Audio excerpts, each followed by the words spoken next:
The package on Sycamore Lane. The sun hung low over Sycamore Lane, a sleepy street in the heart of Silverbrook, a town whose best days were long past.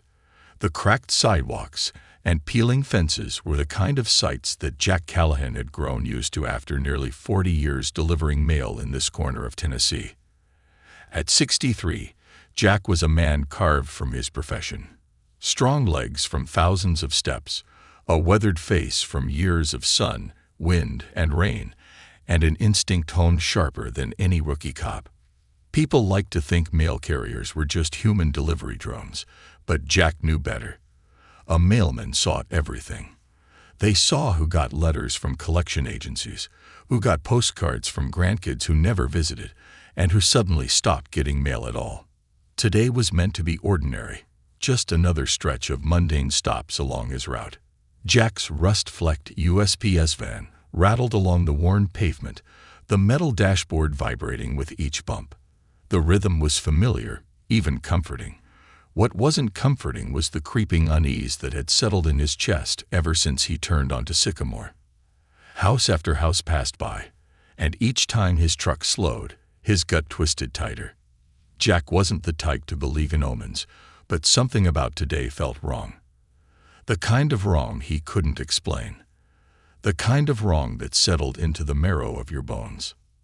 Number 47 Sycamore was near the end of the street, a modest house with once white siding now graying from neglect. The curtains were drawn tight, and the lawn was overgrown, weeds snaking up through the cracks in the walkway. Jack had been delivering mail to this house for years, watching it gradually slip from lived-in to abandoned in plain sight. The house belonged to a couple, Lauren and Matt Dwyer, but Jack hadn't seen either of them outside in months. What he remembered most was their daughter, Hannah. She used to play in the front yard with a plastic tea set, talking to imaginary guests, and laughing so loudly it would spill into the street. But that laughter had vanished sometime last fall. Since then, the house had been silent. Jack stepped out of his truck, the gravel crunching under his boots, and pulled a small brown package from the passenger seat. There was no return address, just the Dwyer's name scrawled in uneven handwriting. As he approached the porch, he noticed the front door was slightly ajar. The hinges groaned, and the faint scent of something metallic, coppery, drifted out. He was halfway up the porch when the door opened wider. A woman stood there, her face pale as chalk, dark hair clinging to her damp forehead. It took Jack a second to recognize her as Lauren Dwyer. She was thinner than he remembered, her eyes wide and frantic, darting past him toward the empty street. "Afternoon, Mrs. Dwyer," Jack said, his voice even but cautious. "Got a package for you." Lauren's hands shook as she held out a different package, hastily wrapped in brown paper, sealed with layers of tape. "Take it," she whispered, her voice barely above a breath. "Please, please, take it." Jack took the package carefully, noting how her fingers trembled as they passed it over.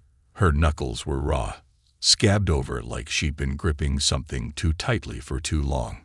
He opened his mouth to ask if she was okay, but before he could, the door yanked open wider, and Matt Dwyer appeared. Jack hadn't seen Matt up close in over a year, but he remembered the man as broad and sturdy, the kind of guy who filled a doorway. What struck Jack now wasn't Matt's size. It was the look in his eyes. Cold, controlled, possessive. "Everything all right here?" Jack asked, forcing his voice to stay calm. His fingers curled tighter around the package. Matt's smile was thin and humorless. "We're fine. My wife's just a little jittery today." Lauren's whole body tensed, her lips parting like she wanted to say something.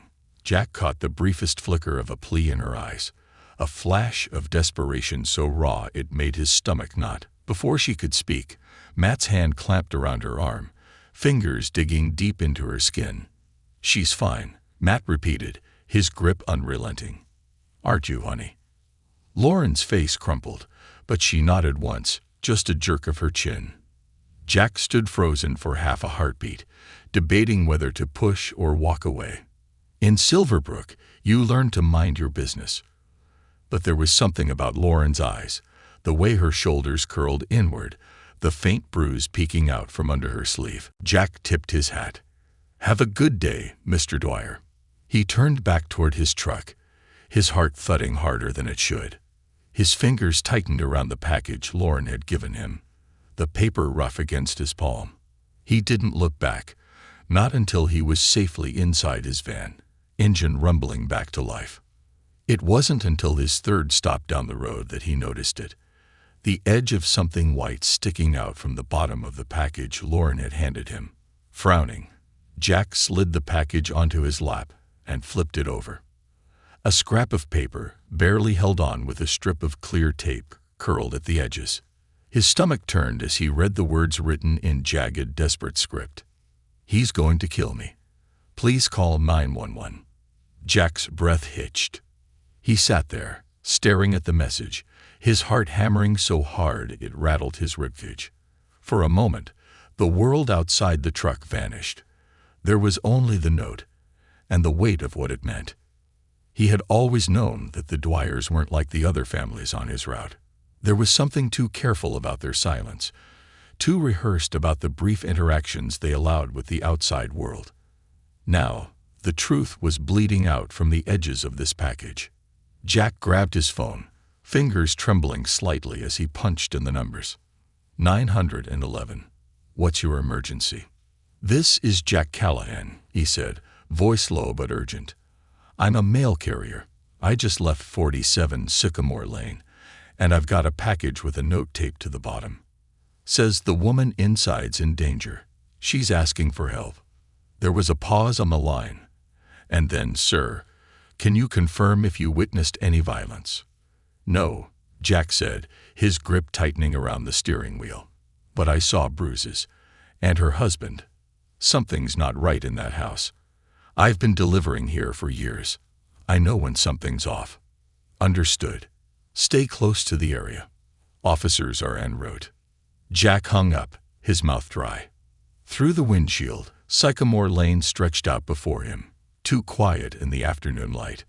Every instinct told him to drive away, to move on with his route, to forget this ever happened. But Jack didn't move. He sat there, watching the Dwyer house in his rearview mirror, his heart hammering with the certainty that something was about to break. And if it did, he was going to be right in the middle of it. Whispers behind the walls. Jack Callahan sat in the idling mail truck, staring at the Dwyer house through the cracked windshield. Sycamore Lane was still as a photograph. Not a curtain moved, not a car passed, not a single neighbor stepped outside. The street had a way of holding its breath when something was wrong, as though even the houses knew better than to call attention to themselves. The package with the desperate note rested beside him on the passenger seat, its edges already softened from his fingers gripping it too tightly. Jack wasn't the panicking type.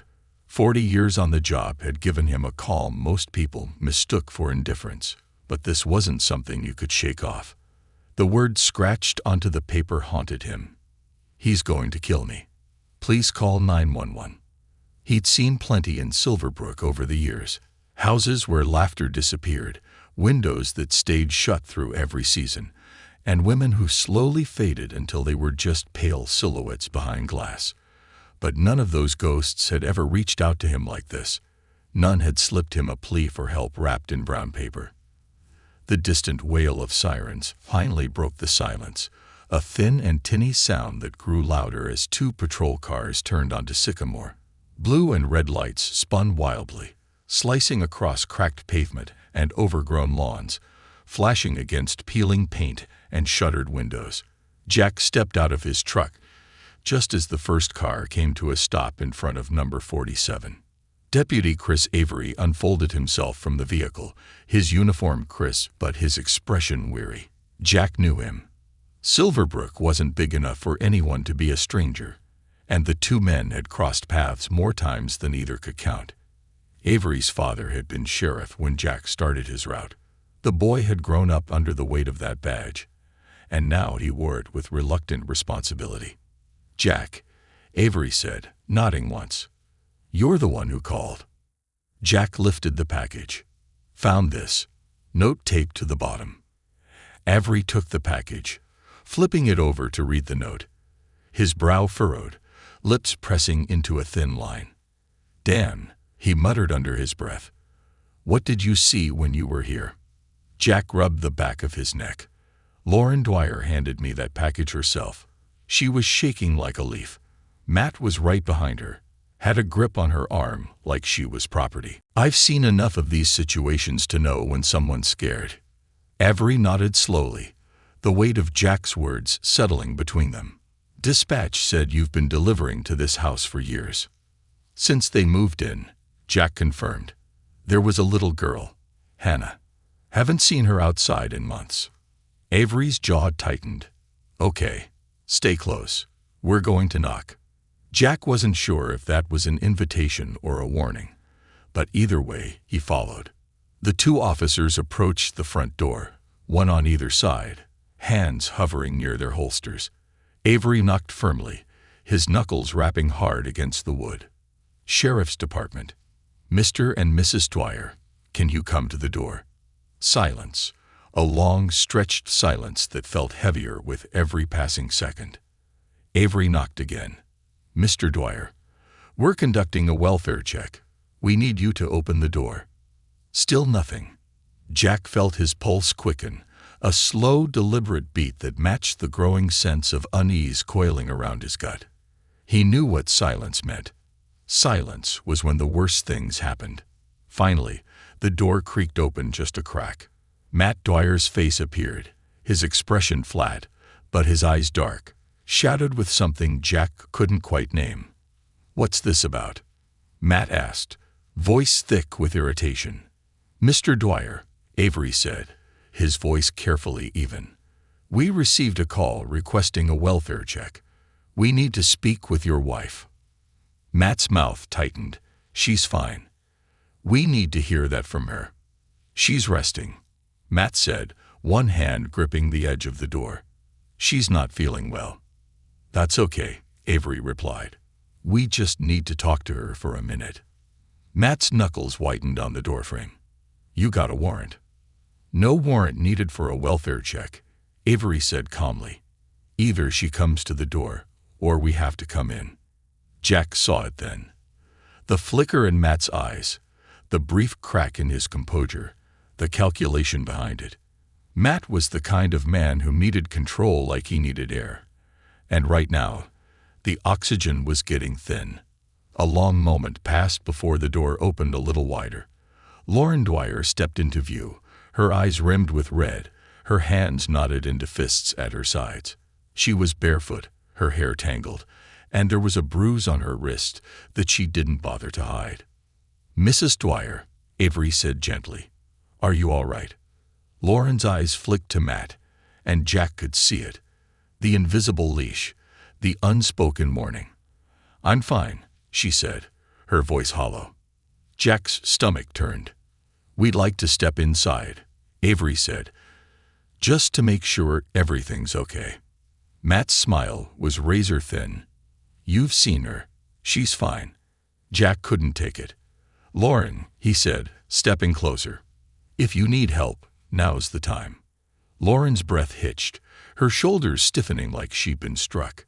"I said," Matt's voice darkened, "she's fine." And then came the scream. High, sharp, and unmistakably a child's.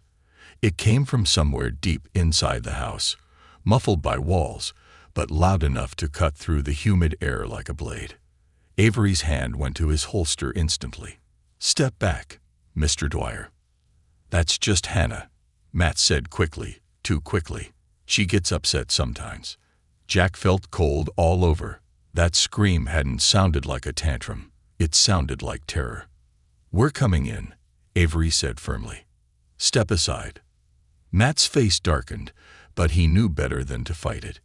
He stepped back, his fists clenched so tight his knuckles shone white. The door swung open, and Jack followed the officers inside.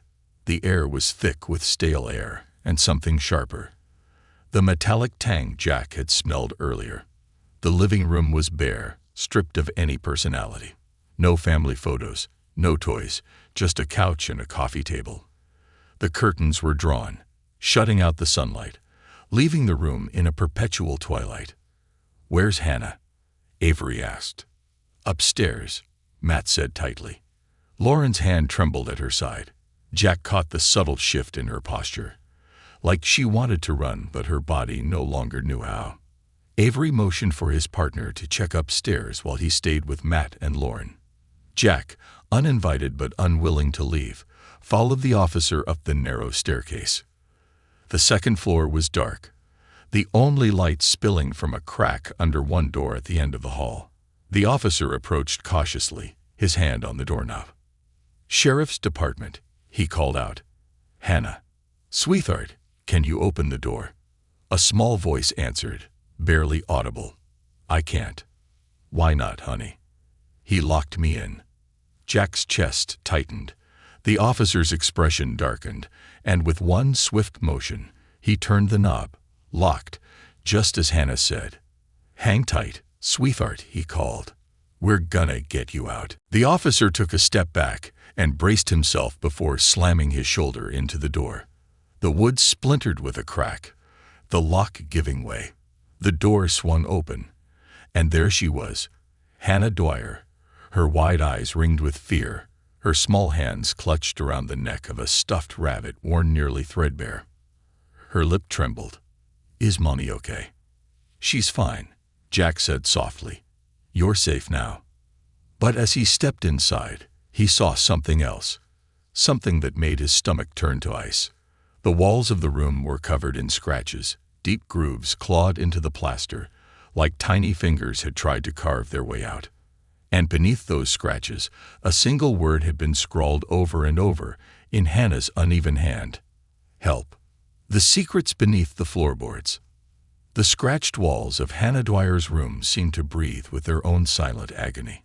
Jack Callahan stood frozen in the doorway, his eyes tracing the grooves and the repeated, jagged word "HELP" carved into the faded pink paint. The handwriting was unmistakably a child's, Hannah's desperation preserved in jagged scrawls that stretched from the floor to the ceiling. Hannah stood next to the bed, her small hands knotted into the ears of her stuffed rabbit, her knuckles white from how tightly she clutched it. Her hair, once the bright blonde of carefree summers, hung in tangled, greasy knots around her thin face. Her bare feet, pale against the wooden floor, were streaked with dirt. The sight of her, standing in the middle of her prison, sent a hard lump into Jack's throat. The officer beside him, Officer Tillman, stepped into the room, his brow furrowed as his eyes swept over the walls. "Jesus," Tillman muttered under his breath. "How long's she been locked in here?" "Days," Hannah whispered. Her voice was so faint Jack had to step closer just to catch it. "Sweetheart," Jack said softly, kneeling to her level, his voice gentler than he ever thought possible. "Did your daddy do this?" Hannah's chin quivered, but she didn't answer. Instead, she gave the tiniest nod, her gaze locked on her rabbit's frayed ears. "What did he say to you, honey?" Tillman asked, though his voice had lost its firmness. "Why did he lock you up?" Hannah's lower lip trembled. "He said I talk too much," she whispered. "He said it's safer if I stay quiet." Jack's stomach twisted into knots so tight they ached. There was a thin sheen of sweat forming at the back of his neck, but it wasn't from the heat. It was from the weight of everything unspoken. The fear that had wrapped around this house like fog, seeping into the walls, into Hannah, into Lauren.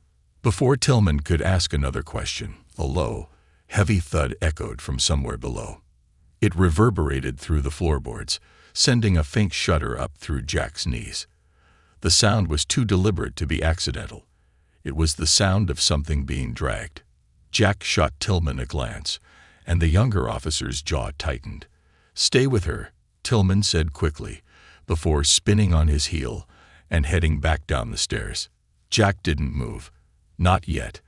Hannah was still trembling, her wide eyes locked on the doorway, as if expecting Matt Dwyer to storm through it at any second. "You're safe now," Jack said softly. "I promise." Hannah's hands loosened their grip on the rabbit, just slightly, but her small fingers still trembled. Below the surface, Lauren Dwyer stood at the foot of the stairs, her arms wrapped around herself, her fingers digging into the fabric of her thin sweater. Officer Avery stood beside her, his hand hovering near his holstered gun. The house felt too quiet. A waiting kind of silence, the kind that came before a storm. The thud sounded again, closer this time, coming from somewhere beneath their feet. Avery's brow furrowed. What's under the house? Lauren's breath caught. The basement. Does it lock from the outside? Avery asked. Lauren gave a quick, jerky nod. Matt keeps it locked. Says it's unsafe down there. Avery's jaw tightened. Where's the key? He keeps it on his belt, she whispered. A cold realization settled into Avery's gut. If Matt was down there now, and if he was dragging something, they needed to know what. He turned toward Tillman, who was descending the stairs, his face pale and grim. Something's not right up there, Tillman said. That kid's been locked in her room for days. Avery's frown deepened. We need to check the basement. Lauren's breath quickened. You can't. You don't understand. We're done asking permission, Avery said firmly. Matt's hiding something, and we're going to find out what. Jack appeared at the top of the stairs, Hannah's small hand in his. She clung to him like a life raft, her bare feet moving hesitantly down each step. Lauren's breath caught at the sight of her daughter, tears immediately flooding her eyes. Honey, Lauren whispered, opening her arms. Hannah broke into a run, barreling into her mother's embrace. Lauren knelt, clutching Hannah so tightly that Jack worried she might crush the fragile little girl. Jack's heart squeezed, but there was no time for comfort. The thudding sound came again, louder this time, and Jack knew deep down that whatever was happening below their feet was about to rewrite everything they thought they knew about the Dwyer house. The descent. The basement door was locked, just like Lauren said.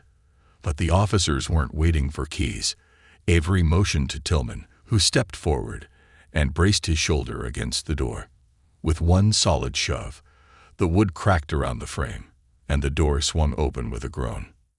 The air that spilled out was cold and damp, tinged with a faint metallic tang. It was the smell of rust, and something else, something that made Jack's stomach turn. The basement stairs were narrow and steep, each step creaking under their weight. Avery led the way, flashlight cutting through the gloom, illuminating concrete walls streaked with water stains and a low ceiling crisscrossed with exposed pipes. At the bottom, the space opened into a large, unfinished room. A single, flickering bulb hung from the ceiling, casting long shadows along the walls. Matt Dwyer stood in the center of the room, his broad back turned to them. He was shirtless, sweat glistening on his skin, and both hands were gripping the edge of something large and heavy. A trunk. An old wooden trunk with iron corners, scratched and dented with age. Avery's hand went to his gun. Mr. Dwyer, step away from the trunk. Matt didn't move. His breath came in harsh gasps, and his knuckles were white against the wood. Now, Matt, Avery said more forcefully. Slowly, Matt turned, his expression carved from stone. There was no panic, no fear, just cold resignation, as though he'd already made peace with whatever came next. What's in the trunk? Avery asked. Matt's lips curled into the faintest hint of a smile, but he didn't answer. Jack's pulse hammered in his ears. Open it, Avery ordered. For a moment, Jack thought Matt would refuse. But without a word, Matt knelt, his fingers trembling slightly as they found the rusted latches. The metal groaned as they opened, and then Matt lifted the lid. Jack took an involuntary step back. Inside the trunk, curled into a fetal position, was the body of a young woman. Her skin pale and waxy, her hair matted with dried blood. Her eyes were open, but vacant. Lauren's scream tore through the silence, sharp and raw. "Oh my God," Tillman whispered. "Who is she?" Matt's voice was soft, eerily calm. "Sarah." Avery's eyes narrowed. "Who's Sarah?" Matt's smile turned brittle. "Lauren's sister." Jack's blood ran cold. Lauren collapsed to her knees, her arms wrapped around Hannah, sobbing so hard her entire body shook. "She came looking for Lauren a few months ago," Matt said, his voice low, almost reverent. "She wouldn't stop asking questions." Jack's heart pounded in his chest. "What did you do to her?" Avery demanded. Matt's smile vanished. "What I had to." The silence that followed was suffocating. Avery's voice was cold steel. "You're under arrest." As Tillman moved to cuff him, Jack stood frozen, staring down into the trunk, at the final proof that what had festered inside the Dwyer house was worse than anyone had feared. Lauren's sobs filled the space, but Jack could barely hear them over the pounding of his own heart. There was always something wrong with that house. He just never knew how deep it went. The sins of Sycamore Lane. The silence inside 47 Sycamore Lane was heavier than air itself. Even after Matt Dwyer had been hauled out in cuffs, even after Sarah's lifeless body was lifted gently from the rotting trunk, the house felt like it was still holding its breath. Jack Callahan stood in the open doorway, watching the officers move in and out, their footsteps soft, almost respectful, like they knew this house had become a tomb. The air had shifted. It wasn't just fear that lingered here now. It was history. Lauren Dwyer sat on the front steps, a gray wool blanket wrapped around her shoulders. Though the early evening was thick with late summer heat, her face was blank, hollow, the edges of her expression worn down by shock. Hannah curled against her side, her little face pressed into her mother's hip, her stuffed rabbit clutched so tightly that one ear had torn halfway off. Jack stayed a few paces back, giving them space but unable to leave. He should have been back on his road hours ago. He still had half a truck of undelivered mail, but his feet wouldn't carry him away from this place. Not yet. Not until he knew they were safe, and not until the questions clawing at his mind found answers. The screen door creaked and Deputy Avery stepped outside, his face a grim mask. Jack could tell from the set of his shoulders that there was more to this than anyone had guessed. "We need to talk," Avery said quietly, beckoning Jack away from the porch. They walked a few yards down the overgrown path, where the low branches of a sycamore tree cast mottled shadows across the cracked pavement. "There's more, isn't there?" Jack asked. Avery exhaled slowly, his hand resting on his belt. "You were right to call us. That woman's been living in hell, but it's deeper than we thought." He glanced back toward the house. "You remember Lauren's sister, Sarah?" Jack frowned, vaguely. "Moved away years ago, right?" Avery's jaw clenched. "She didn't just move away. She disappeared."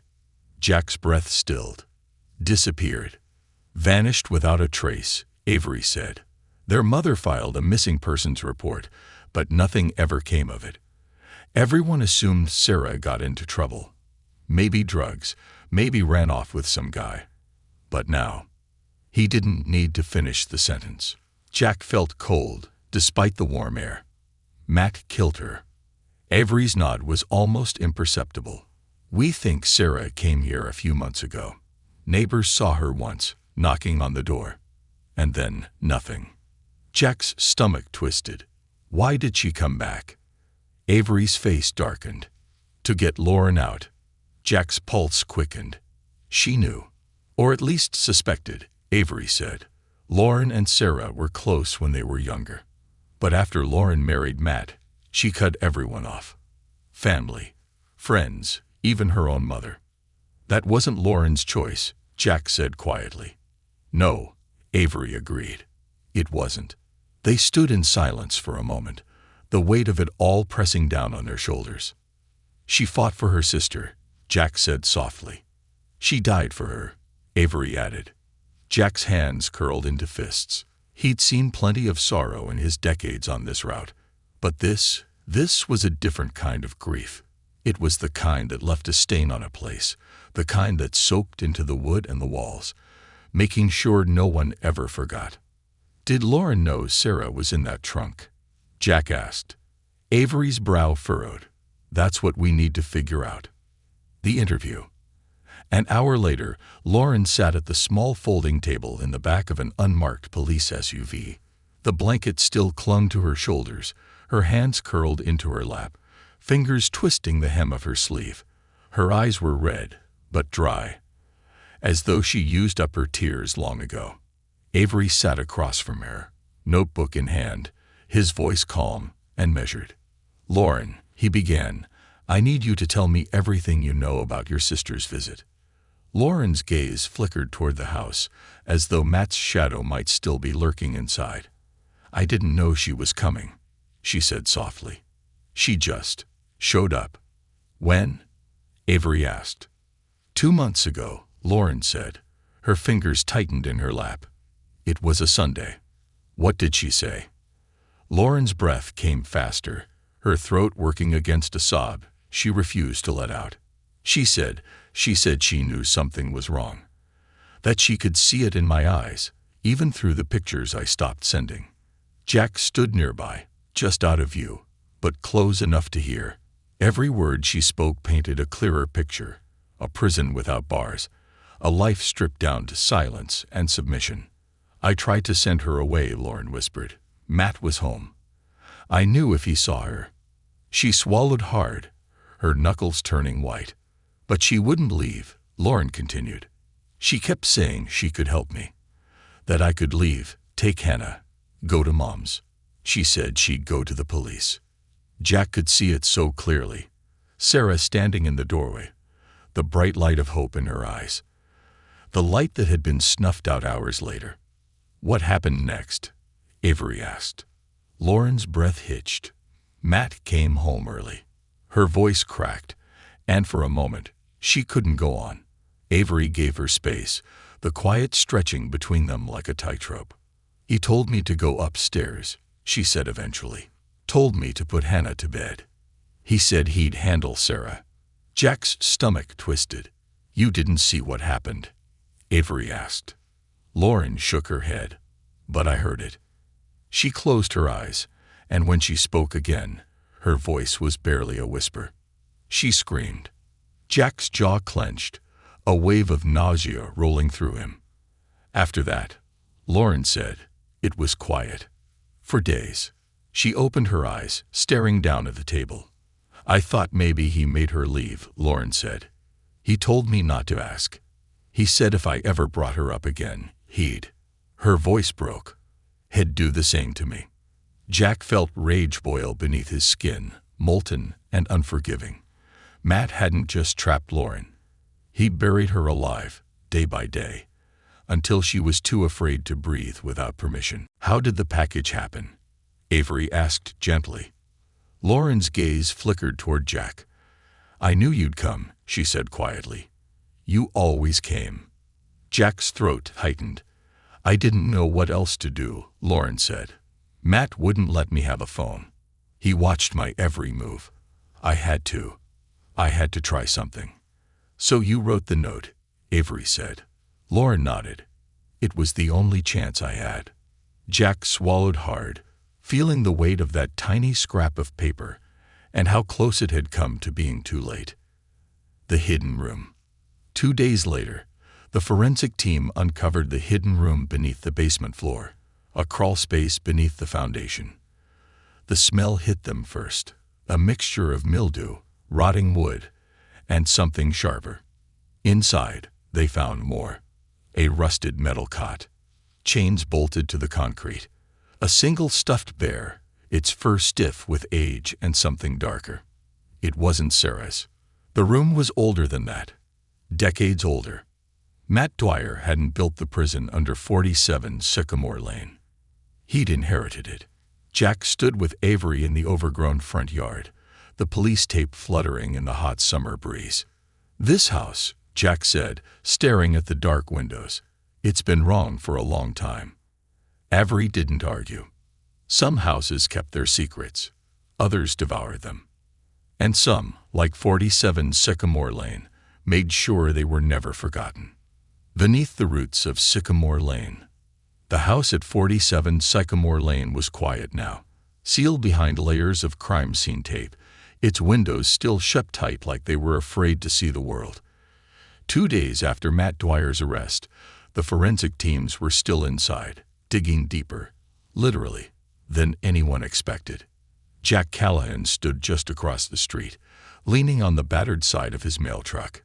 His route was backed up, deliveries piling up in the back, but Jack couldn't make himself leave. His feet were planted here, where the story wasn't finished. Because it was never just about Matt.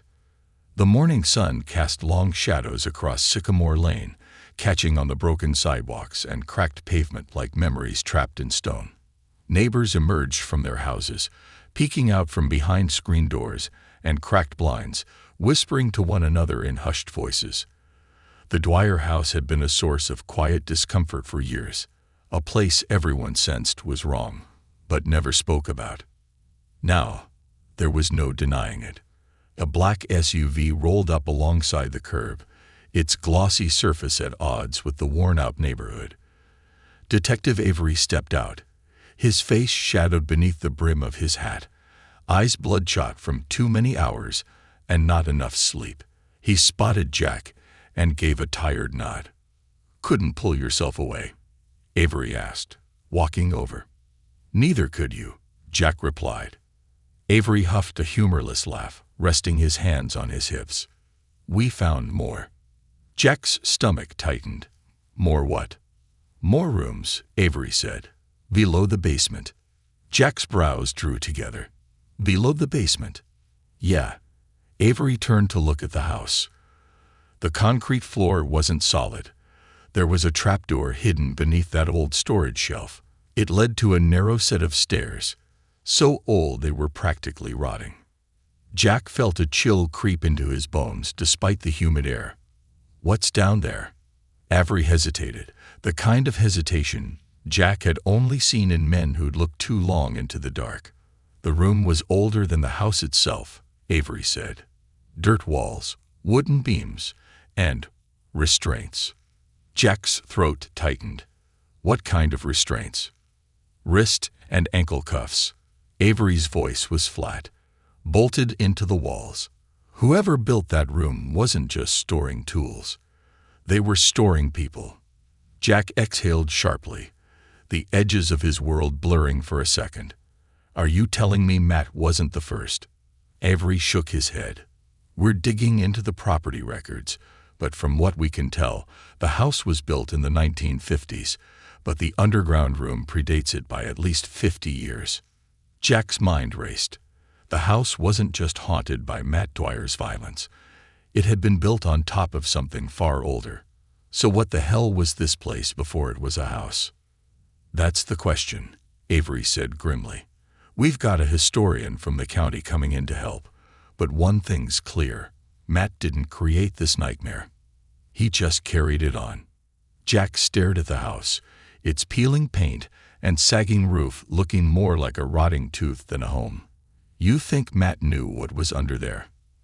"I think," Avery said, "that men like Matt Dwyer don't need to be taught how to control people, but sometimes they learn how to do it better." Jack's gut churned. "What about Lauren?" "She knew about the basement," Avery said. "Not the trapdoor, but she knew Matt spent time down there. She heard noises, but every time she asked, he told her it was just old pipes, rats, or things a wife didn't need to worry about. And after a while, she stopped asking." Jack's jaw clenched. She stopped asking because it was safer not to. Exactly. They stood in silence, the weight of history pressing down like the air itself was heavier here. The historian's truth. By late afternoon, a slender woman with iron-gray hair and a sharp gaze stepped out of a dented Subaru parked down the street. Her name was Evelyn Sharp, a local historian with a reputation for knowing every skeleton in Silverbrook's closet. Jack recognized her. She'd given a talk at the library years ago about the town's founding families and the land they fought over. She wasn't the type to be rattled easily, but when Avery walked her to the trapdoor in the Dwyer basement, Jack saw her face pale. Her fingers trembled slightly as she traced the old, worn wood at the entrance. "This is pre-1900s construction," she said softly. "Hand-hewn beams, mortise, and tenon joints. This was built when this land was still a homestead, long before there was a street here. Avery knelt beside her. What would a place like this have been used for? Evelyn's lips pressed into a thin line. Most likely. She looked up at him. A holding cell. For who? Jack asked, standing at the top of the basement stairs. Evelyn didn't answer right away. Instead, she withdrew a small notebook from her shoulder bag, flipping through handwritten pages covered in cramped script. This land, she said, originally belonged to the Dunlow family. Jack's memory flickered. Dunlow. I know that name. You should, Evelyn said. They were one of the founding families of Silverbrook. They ran the tannery, the lumber mill. They owned half the town at one point. And the other half? Avery asked. They took, Evelyn said, her voice dry as old paper. The Dunlows were powerful, but they weren't respected. They were feared. Jack felt his pulse quicken. Feared for what? Evelyn's fingers hovered over a page. They were known for two things: their wealth and the people who went missing around their land. Avery's brow furrowed. Missing. Servants, farmhands, even travelers passing through, Evelyn said quietly. People would disappear near the Dunlow property. Sometimes they'd turn up weeks later, injured and terrified, refusing to talk. Other times, she gestured toward the trapdoor. They were never found at all. Jack's throat felt dry. Are you saying this house was built on top of, what, some kind of prison? Evelyn's gaze was steady. Not a prison, she said softly. A place for breaking people. The word sent an icy shiver down Jack's spine. The legacy of fear. That night, Jack sat on his small porch, a cold beer sweating in his hand. The sun had long since set, leaving the sky bruised and heavy with stars. He could still see Sycamore Lane in his mind. The dark house, the caution tape fluttering, the ghosts pressing against the windows. He thought of Lauren, sitting at the shelter with Hannah, curled up beside her, both of them finally safe. But how do you unlearn fear when it's been your only language for so long? He thought of Matt, sitting in a holding cell at the county jail, his silence more dangerous than any confession. Men like Matt Dwyer didn't see themselves as monsters. They saw themselves as heirs, inheritors of control, passed down like heirlooms. But most of all, Jack thought of the house itself. Some places were just wood and nails, but others were something more. Something made from the stories soaked into the foundation. The screams no one heard, the fear passed down through generations until it became part of the walls. And some houses didn't just witness evil. They taught it. Jack finished his beer, set the bottle down with a soft clink, and watched the darkness settle over the street. There was a long road ahead for Lauren and Hannah, but at least they were free. The house, though, the house would never be free. Some things stayed. Some things waited. And Jack Callahan, mailman of Silverbrook for 40 years, knew that not all deliveries were meant to be made. What the house remembers. 2 weeks after Matt Dwyer was dragged from 47 Sycamore Lane in cuffs, Jack Callahan sat alone in his mail truck, parked a block away from the house. His regular route had resumed, the humdrum rhythm of Silverbrook's mail deliveries filling his days again. But something was different now. Every time his truck rolled down Sycamore Lane, his hands tensed on the steering wheel. His eyes flicked automatically to the house. No longer a home, just a shell wrapped in yellow police tape, its secrets peeling off the walls like old wallpaper. The forensic team was long gone, but the echoes of what they found still rattled in Jack's skull. Lauren and Hannah had been moved to a women's shelter in another part of the county. Jack had visited once, dropping off a small bag filled with toys and books his neighbors donated after hearing the story on the local news. Lauren had hugged him then, her grip fragile but grateful.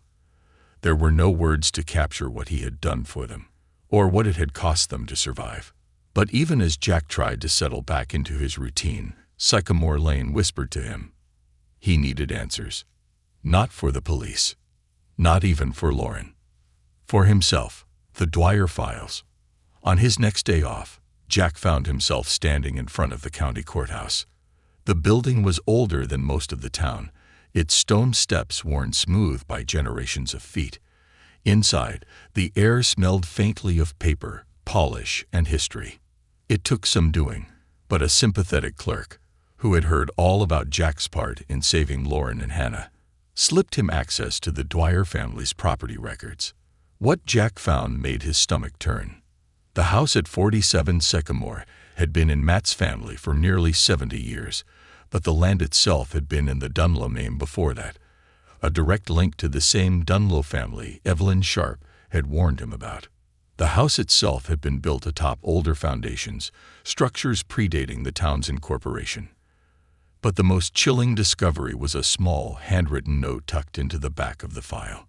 The note, scrawled in sharp, angular writing, was signed by Roy Dwyer, Matt's grandfather. It read, "They left it for us. They taught us how to keep the silence. And the silence keeps them obedient." Jack's breath went cold. The family secret. Digging deeper, Jack found court records tied to Roy Dwyer from the 1950s, not criminal charges, but commitment papers. Roy had been institutionalized for nearly a decade in a now-closed state psychiatric hospital. The notes in the file were sparse, but chilling in their simplicity. Patient exhibits strong belief that house itself carries power. Claims basement was used by previous occupants to break individuals who resisted authority. Patient admits to continuing the tradition. Jack closed the file, his fingers numb. This wasn't just Matt's sickness. This was generational. Matt Dwyer hadn't invented his cruelty. He'd inherited it, passed down like a cursed heirloom, a lesson in fear carved into the bones of the house itself. Each generation adapting, evolving, but never breaking the chain. Until now. Lauren's awakening. The shelter was bright, cheerful, filled with the quiet hum of conversation, the laughter of children too young to understand why they were here. Lauren sat at a small table near the window, Hannah beside her, coloring. Jack approached quietly, unsure if his presence would be welcome. Lauren saw him first, her lips parting in a soft smile, the kind of smile that wasn't easy, but was real. "Mr. Callahan," she said, standing. Jack waved a hand. "Jack," he corrected softly. "Please." Lauren's hands were steadier than they'd been that first day. Her face was still pale, still shadowed by sleeplessness, but there was a small spark in her eyes now. Not just survival, but something close to hope. Hannah looked up, her face lighting up. "You brought me a book," she chirped. Jack smiled. "Thought you might need something for story time." Lauren's smile faltered slightly, her gaze dropping to the table. "Every story used to end the same," she said softly, "even the happy ones." He'd tell her, "Good girls are quiet." Jack's throat tightened. "You're not there anymore." "No," Lauren said. "But sometimes I still feel like I'm in that house. I close my eyes, and I'm back in that basement, even though I never set foot inside until they pulled Sarah out." Jack hesitated, then gently placed a hand over hers. "You're free now." Lauren's fingers curled slightly under his palm. What if freedom's the scariest part? Jack had no answer for that. Because sometimes it was. The house knows. The Dwyer house stood empty, but Jack couldn't stay away. Late one evening, long after his route was finished, he parked his truck a block away and walked back to 47 Sycamore. The porch sagged beneath his boots, the boards brittle with age and neglect. The door hung slightly ajar, the yellow police tape fluttering in the warm breeze. Jack stepped inside. The silence wasn't silence at all. It was listening. The air smelled faintly of mildew, dust, and something older, something that had settled into the wood decades before Matt Dwyer was born. Jack's footsteps echoed as he moved through the house, his eyes tracing the bare walls, the scuffed floors. The house wasn't haunted in the traditional sense. It was something worse. It remembered. It remembered Sarah's screams. It remembered Lauren's silent sobs. It remembered Hannah's tiny fingers scratching hail pea into her bedroom walls. It remembered every cry, every plea, and every silence that followed. Jack descended the basement stairs, his flashlight cutting through the gloom. The concrete floor had been partially ripped up, revealing the dirt beneath, the foundation of the original holding room, the place where the Dunlows had started their legacy of fear. The rusted chains were still there. The air was cold, thick with something Jack could almost taste. Old pain, old power. He stood there, in the center of the room, and let the silence wash over him. He wasn't a religious man, but Jack found himself whispering a prayer. Not to God, but to the house itself. Let them go. The air shifted, a breeze passing through the cracks in the foundation. Like a sigh, or a whisper, Jack climbed the stairs and left the house, leaving the door wide open behind him. Some houses deserve to rot. The final delivery. 2 weeks later, Jack stood outside the courthouse, watching as Lauren stepped out the front doors, a manila folder clutched in her hand. Her legal battle was over, full custody granted, her name untangled from Matt's control. Hannah held her hand, skipping down the steps, a bright pink backpack bouncing on her shoulders. The lightness in her step was new. A girl unlearning fear. Jack tipped his hat. Big day. Lauren smiled, softer this time. It is. She glanced down at the folder. It's strange. After all this time, I don't know what comes next. Jack shrugged. That's the best part. Lauren laughed, a sound Jack hadn't heard before. Not nervous, not forced. Real. She reached out, squeezing Jack's hand. Thank you, she said, for seeing us. Jack squeezed back, his throat too tight for words. As they walked away, hand in hand, Jack Callahan stood on the courthouse steps, watching the story he helped save write its next chapter. And for the first time in weeks, Jack didn't think about 47 Sycamore Lane. Because some stories deserve endings, even if some houses never forget.